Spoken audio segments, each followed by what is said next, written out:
controller, you can see that I'm extending the text controller. And I'm using state mixing. So I did, in that, there's what they call weights. So weights is the way you implement like multiple inheritance. And if you know, if you're coming from EOP language, you know that to inherit from multiple classes, it's not all of them that should is only C++. So if you want to say, I want to have my class also implement something like logouts that was done by different package. So you can use width. So that's what I'm using with state mixing. And with the state mixing, I'm passing the type of thing I'm expecting. So I'm expecting a list of product items. So that's what you can see on line 8. And that's what gives me all the control I need. And then I have two things that's happening in this app. Very simple. I have, first of all, fetch the products. The second one, I search the products. So if I want to search, and I want to search on real time. So if I'm typing something, you should be able to go to the network and get it back. So let me quickly run the app and let's see.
This controller was at least going to the controller to fetch something. Let me get the message.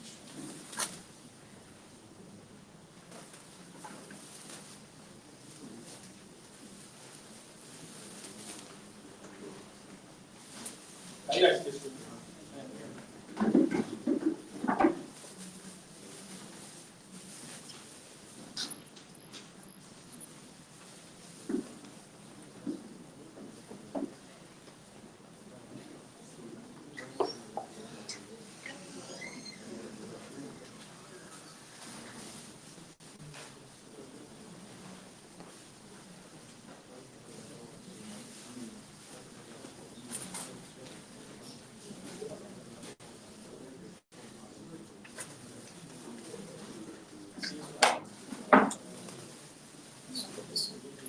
But let me just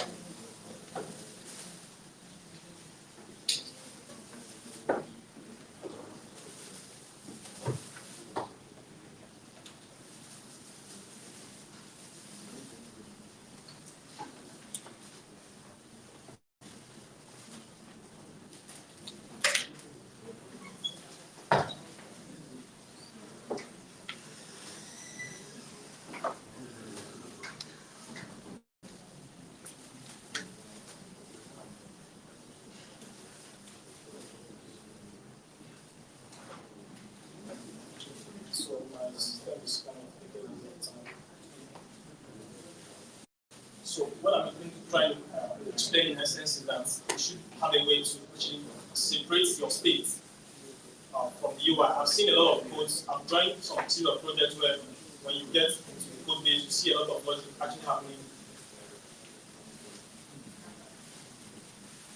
You see a lot of logic happening inside the UI. So it makes it very, very difficult for you to actually control performance because a lot of things will be happening in the view because Flutter is like stuff that renders intermittently. If anything like code base that has to do with logic or making a request is happening within your view, it's not always advisable. So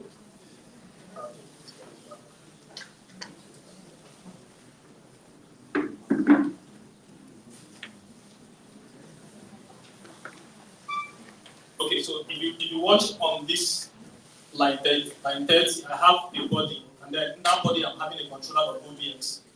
In the controller, I showed you that you have to extend state mixing, which is actually coming from the DTX. The controller of OBX then has a value state. That value state here is where every information in my controller is being exposed to the UI. And with that, I don't need to write any specific code. And then I'm now going through the product. You can see that the product is already on the screen. So this response is actually coming from dummy.json.com.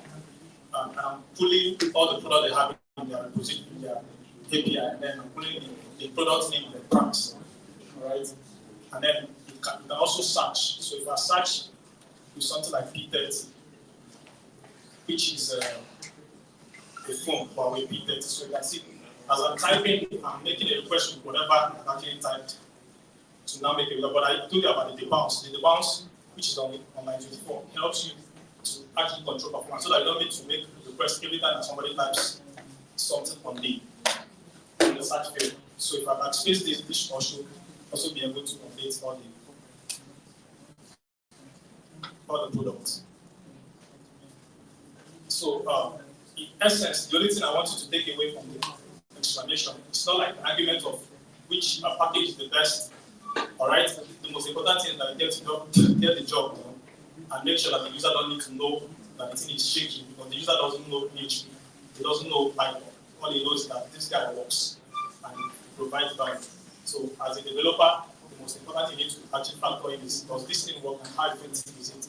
Because as long as you keep adding packages in your project, all right, you have a lot of things to worry about, especially if you have like a different network request package, then you have a different one. And if you're not following suit when they're updating their packages, something might get deprecated, and you have to go and update all those guys before things will actually work. But when you're using a single package, then it kind of curtails those issues in your code base. So that's basically what I want to explain. And if you, I'm going to actually make this as a full application letter that I share on my channel. This is what I'm looking at getting at the end of the day. There's a dribble design like this. So at the end of the day, I should be able to flesh it out and then use that WJSON.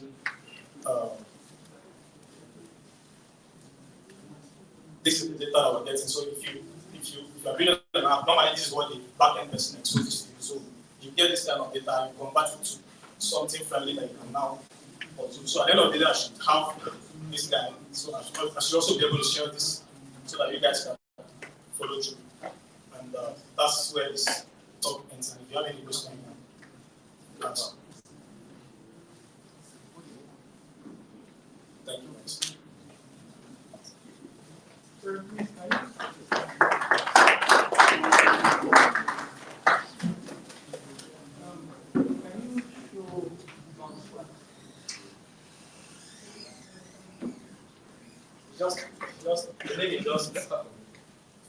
name is just to make it look nice, but you know the bounce that I'm trying to say, but it's just a timer. It has a one function, and then it takes void call, which is the function you're going to call after a particular period of time. So I'm saying if the timer is not long, right? Cancel it so I can start afresh. So I start a new timer, the duration of a particular second that I want to use. So you need to pass maybe 1 second, 2 seconds. So I'm going to pass 500 at the end of the day. So when I pass it, then I call that guy that is going to. So where I'm using it, you can see I'm using it here. So I'm saying the bounce dot run. Can you zoom in later? Or video concept.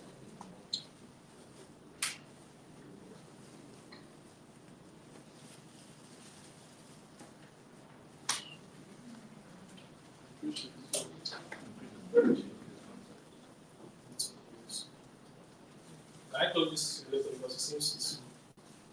Yeah, so can you just take the credit? That's fine. Just do the 2 page zoom on. One.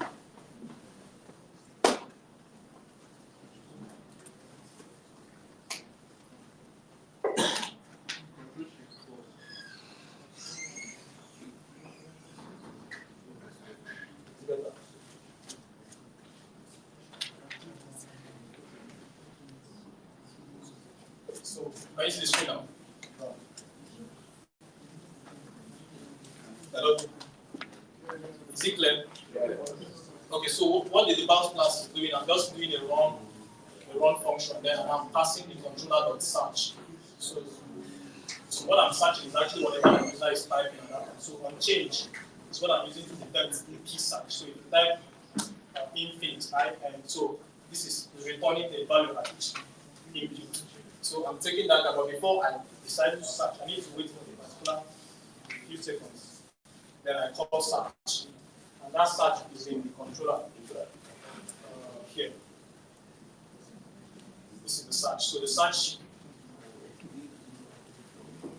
is, I'm trying to because I'm using like two routes or two endpoints. So I'm calling the product endpoint. I'm also calling the search endpoint. But because I'm using the same get product stuff, I'm trying to say the search. Do I need to search or do I need this search sample? So it can be empty or it can be. So once I get that, I'm also using this change. It's also very important. Like we're using it, there are different ways you can achieve anything with. When it comes to programming, you can do things in different ways and get the same result. But now what matters is like the performance at the end of the day. So I'm calling change and I'm passing the filtered stuff, whatever I've gotten from the search result, so that my UI will know that there was a success. That's why I'm using RS instead of string. And that's why if I start searching, I'll close the emulator, but if I start searching, it will detect that I'm trying to fetch something and then to hide that stuff and start showing you progress. So that when there's something back, it removes the progress and show. You don't need to handle those stuff by yourself by saying, okay, if this is empty, show this. So it kind of streamlines your work and reduces a lot of work. You specifically set controller to null in the app search bar. Why do you do that? Go to app search bar. The call to app search bar. Can we ask questions what that means? I don't know. Are you done? Yes. Is that a question? So what's your question? I'm saying like that place you use the bounce. Okay, Yeah, that place you use the bounce. I okay, saw controller. Yes, okay, the controller you're talking about is the text control. If there's a Text editing controller. Text editing. Yes. All right. Is there? Why is it not? I like normally it's there by default. Like you force it to why it's not is because my search bar is a custom widget like I made. All right. So at this point, I'm not trying to get anything with that particular thing. Okay, you don't want it to because it's I think the controller is mostly needed if I want to get controller.text and get the value from whatever was typed there. and it requires minimum. Exactly, you need to dispose it at the end of the day. So, but this was just something I did quickly yesterday. And I picked the custom sidebar from another project and just dropped it. Yes, all right. So next question. My question has to do with regards to the GetX itself. I mean, in terms of the package, I am talking about like GetX and some of the things you can do. Now, I know that in programming, right, we have this principle called a lot of people that may have already said it, single responsibility principle, right? So don't you find that GetX does too much? Like it tries to do navigation, tries to do state management, it tries to do yeah, it all dependency injection. it does dependency injection, it tries to be HTTP package, it tries to be HTTP client. So don't you think that, I mean, so like, first of all, like my first question is like, in terms of regards to single responsibility, yes, these are all the things that GetX tries to do. I wouldn't necessarily say it doesn't help them well. So, would you really, for like someone starting, would you really suggest GetX as say like it bundles so many things that you might not necessarily need into a single package? That's my first question. Okay. On that note, that's why I actually made a little disclaimer when I was starting. I'm not like judging which is the best. I understand what you're trying to say. When you import GetX, as you can see right here, I'm importing get, and if I import get, I'm actually importing everything that's in GetX. Do you get? When you are exposing libraries in that, there's a way you expose your stuff. If you're in your library, you can expose a particular stuff. So when you're importing get, Right here now, everything that is in Get is actually available because this is the root gap. All right. So in terms of single responsibility principle, I believe the designers have to answer that, right? But when you say that it has like Get Connect, which is nice, I like the quiz because my idea of like trying to use that is if I should go and use HTTP, which is the normal, the standard package also for making a request, is inside the GetX. So meaning that you also have, you don't need to add that one again. But for a startup, you don't need to learn GetX. You can start with provider, which is just basic or even basic set state. But as your progress, as your stuff increases, then you see that you might need something else. So it's not like this really has everything, because I know when it comes to packages, every engineer has their preferences. You understand? So if you are using block, if you go to online, you got arguments about block. Block has its own nice stuff. You have a very large code base with strings and stuff, but it's quite difficult to get into as a first person if you are starting out. So there's no preferentiality on what is the best. So I'm not like advocating, I'm not a member of getting stuff, anything like that. So I don't know if that answers your question. Yeah, it does. Thank you. All right, awesome. Thank you very much. I really appreciate it. I just really want to get one. There's one thing you said. You said that after building your app, and when along the line, whenever one of the libraries gets deprecated, you still be on the safer side. So, in a very large code base, is it a good practice? Is it advisable for one to use main state management when it is it advisable for that? Okay. An example is for me, like on the job, in the company I work for, we're not using GetX. Do you understand? We've had series of reviews on which statement management to use, all right? And we're not using it. The reason is not that we cannot switch to that. I would prefer, but the code base, the code base is more than 2 years. You can't change this. The whole thing is you will go mad trying to change it. Do you understand? So now what I'm saying is, look, if you're using GetX as the start of the project, you see it makes sense. If you're still using like HTTP, you wouldn't, because once you update your GetX, every other internal, most of all the Flutter packages are seeing actually using some sub packages inside. They're actually wrapping a lot of packages inside. So that's what I believe. If you're using GetX, depending on the package you're running on your project, once you update your GetX, it means that automatically you have your HTTP or any other thing that have inside it. You need to update. But if not, you have to update those things individually. That's what I believe it solves. It might not be a perfect answer. Can I still use other state management? Of course, if it doesn't solve all your problem, because I know I've used, there's a situation where I need to, like the dependency injection like I'm showing now, I didn't explain that before. See, I have an API client, and then I have a repository, and then I have a controller, right? What GetX does, like, you can actually find, I'm doing get.find, and it goes and finds the client and plug the client inside this place automatically. I don't need to go do the initialization. If you are using Kotlin, you know there's this dependent injection called Dagger hit. So you do all this kind of stuff, and Dagger hit to go find everything you need. You don't need to initialize anything yourself. So here now it's going to get the client, plug the client in there. That's why the client has to be initialized first. All right, and then the product is also injected here, and this controller is injected here. So I think it's differentiality depending on where you're working. So the idea is, if you are starting out, normally you're going to start with provider and all those other basic ones. All right. Does that answer your question, my chief? All right. Is there any other question? Does anyone have any questions? Okay, so we have technically come to the end of all the talks and presentations for today. All right, so before we round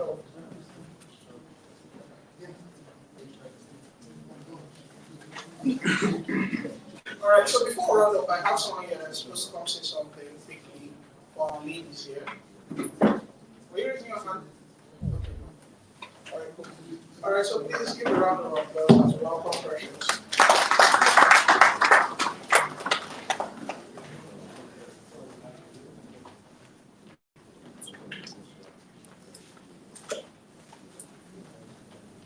Hello. My name is Precious.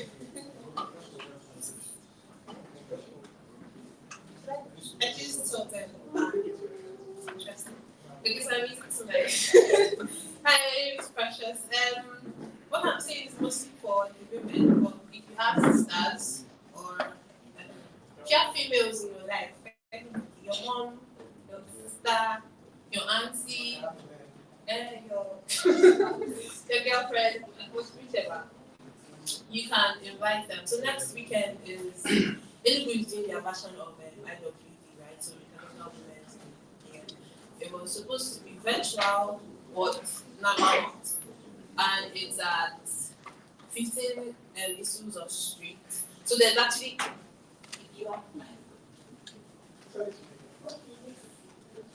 has anybody here seen it? I yes. Okay, so probably yeah, it's on GD's official page.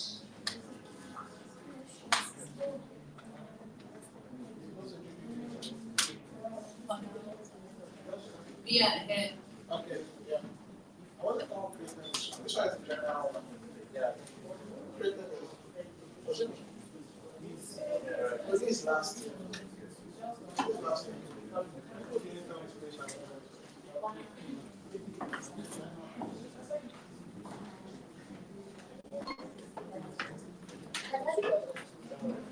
All right, so just to quickly help get the whole info across. So every year the world celebrates National Women's Day, and the goal of it is to celebrate the strides that women have made in all areas and endeavors of life.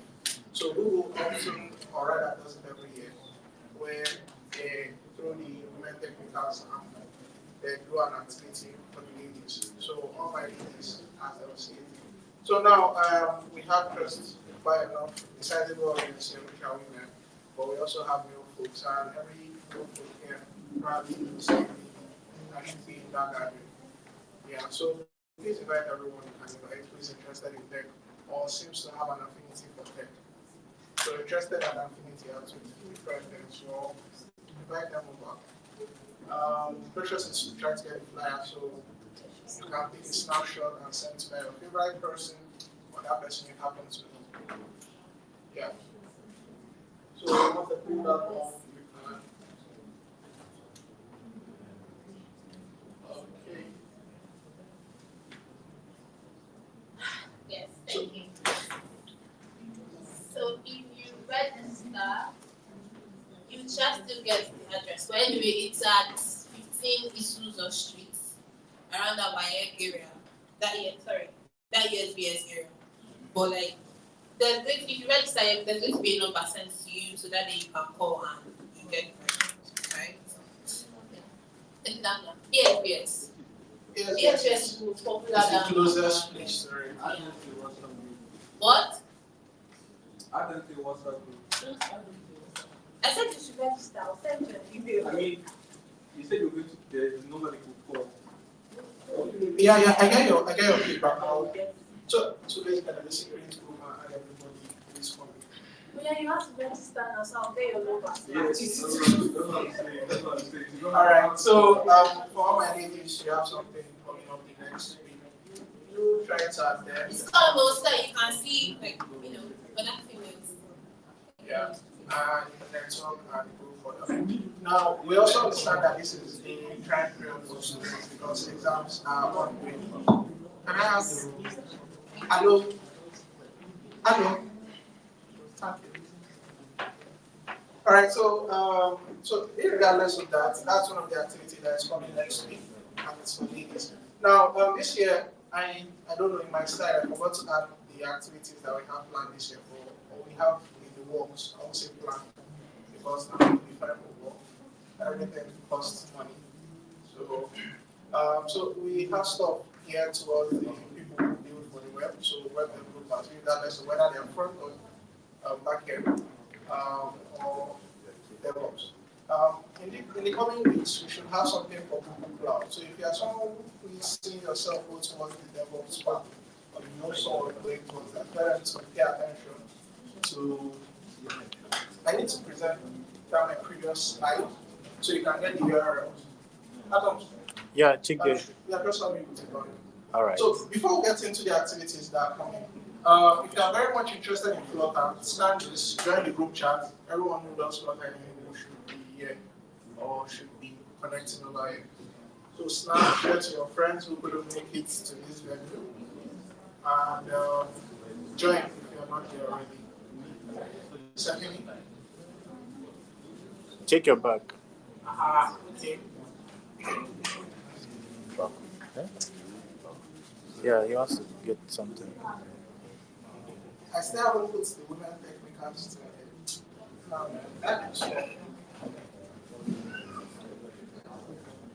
I think I can put it.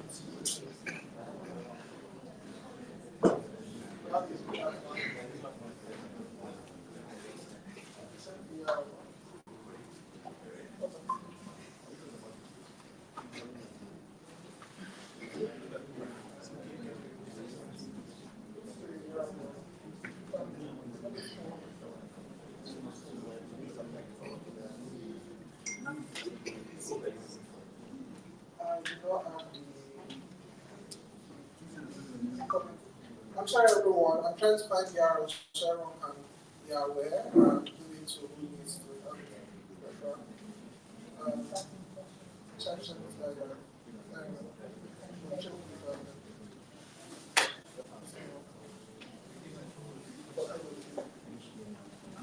So I will drop the arrow for IWD. So that's, I'm sorry, for WTF. It's supposed to be in my slide. So quickly scan this so I can go over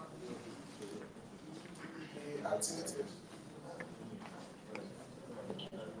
So, like I said at the beginning of this, I gave like a big keynote. These are all the relevant URLs you should know if you are trying to be a part of the tech community. We are GIDM. So the first URL is where you can always get updates for our activities as a community. So for every new activity we create, everybody gets sent an email inviting them to the event. So if your email is active, I believe you should activate this time and age. Twitter, if you are very active on the interwebs, as Nico said, stay turn on notifications. We don't tweet too much, we only tweet when it's necessary. So you can always turn on notifications.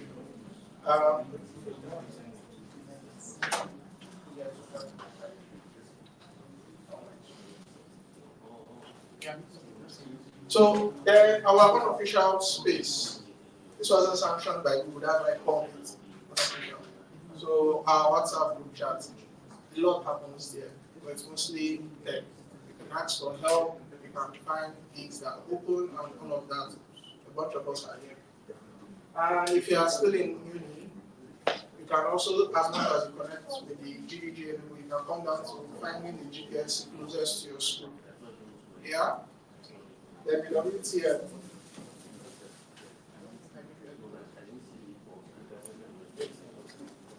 Yeah, it's opening up so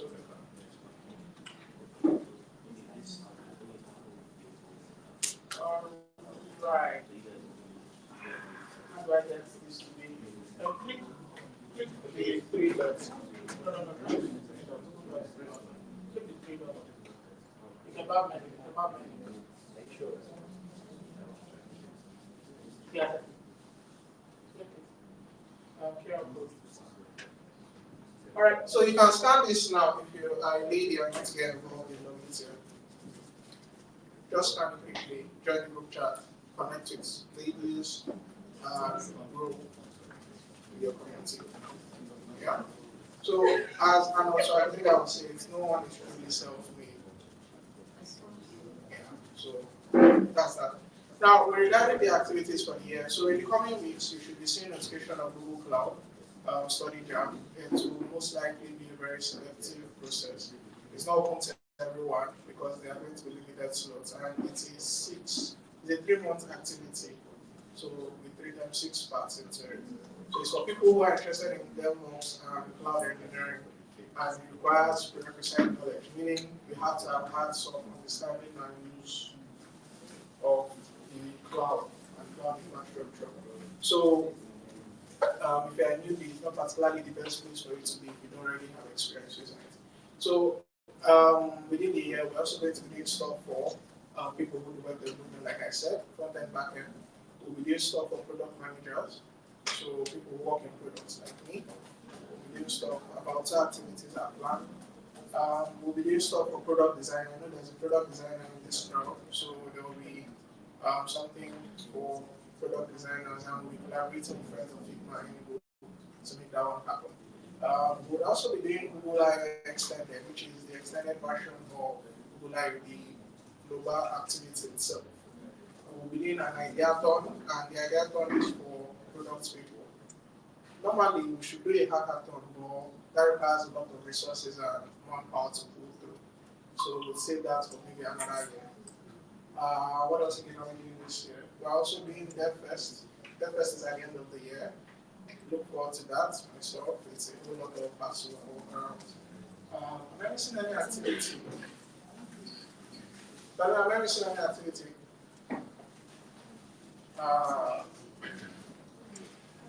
Yeah, I believe I've touched base with everything, every subset of the tech community. Yes, one more. Yeah, we'll be doing something that is more or less like mobile first. So it's for it's a combo of Flutter and Kotlin. Yeah, we don't know yet. It's something that is in the works, but we are not sure of it. I don't know what the name will be. I need to find out. So that's that on that. So with that, I say thank you all for showing up. You can give yourself a round of applause for showing up. Yeah. So please, if you are taking a refreshment and you're done with it, you can just walk slowly to the back. Be careful of the camera here. I will not follow you and do ground. So slowly start. Take along with you whatever stuff you are eating that is empty, and the fellows at the back will help you out with this reason. And for some reason, we always like to plan. So this event was for 100 people, and we didn't get 100. So there's like a little bit more refreshment left. So you can go take extra if you want. No one is drinking. No one is looking at you. For those of us who are very, very professional, I'm out outside. No. I have to say these things. Because if I don't say it, that's all like, they observe me. As I don't package now, they charge. I'm a student and I'm fine.